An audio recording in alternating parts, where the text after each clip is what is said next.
As we begin, I'd like you to just think for a moment, you can close your eyes if you like, about water, and each one of you would have a different story of water to tell me, and the role it plays in every moment of our day in the world. According to the United Nations, every human being has the right to water, which is indispensable for leading life with dignity, a prerequisite for the realization of other human rights. Water is a sacred inheritance.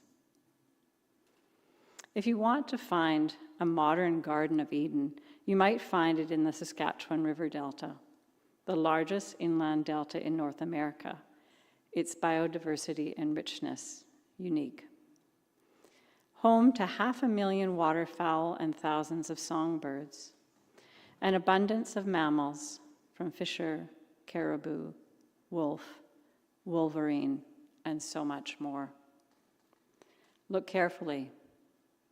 You find lady slippers, blueberries, Saskatoons, an understated beauty of lichens, and in the waters, lake sturgeon, among many other species of fish. So much to love.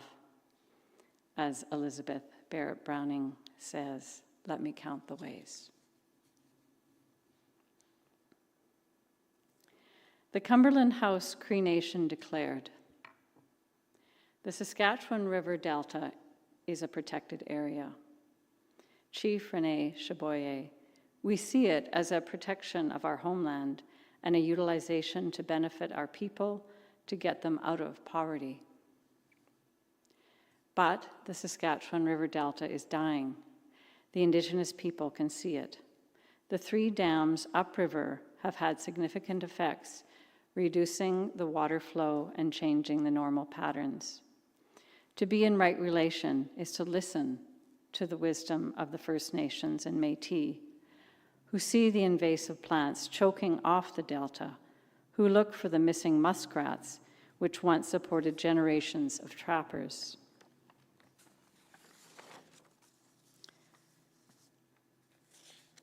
Fish may spawn in a pond only to be unable to escape to deeper waters when the water drops.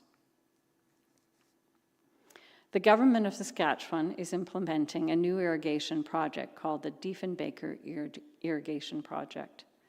Even before we start irrigation, a 20% drop is predicted by the Water Institute at the University of Saskatchewan due to a loss of snowpack and loss of glaciers. When people use fresh water beyond a physically sustainable rate, it sets off a cascade of impacts on ecosystems, people, and the planet. Irrigation itself creates issues. Surface runoff from irrigated fields often contain dissolved salts and pollutants such as chemical fertilizers and pesticides. These leach through the soil into underlying groundwater and in nearby watercourses, causing blue-green algae blooms. Many of you have seen or smelled the significant problem in the Qu'Appelle Lakes chain. The irrigation development area is proposed to take place in the core region of the breeding range of most dabbling duck and several diving duck species. And runoff may be very damaging to wildlife in these ponds. I'm just going to let you catch up a little bit on the slides. We should be at sturgeon, yes, thanks.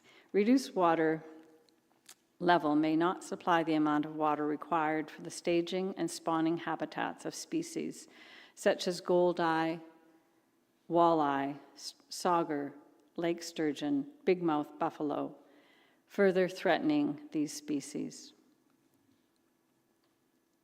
We call upon the Saskatchewan government to re-examine all aspects of the Diefenbaker Lake irrigation project, especially reconsidering the second phase of the irrigation development.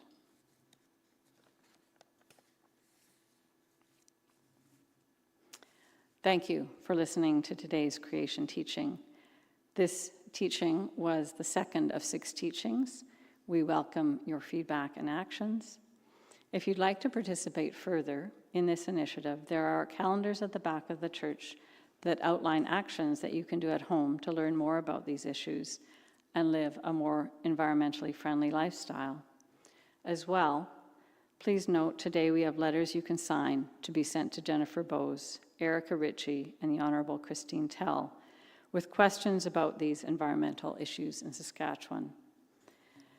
The letters and calendars at the back of the church. And I just want to say a special thanks to those in the environmental pod, particularly Elizabeth, Caitlin, and Margaret, who have been a big part of these teachings and letter writing initiative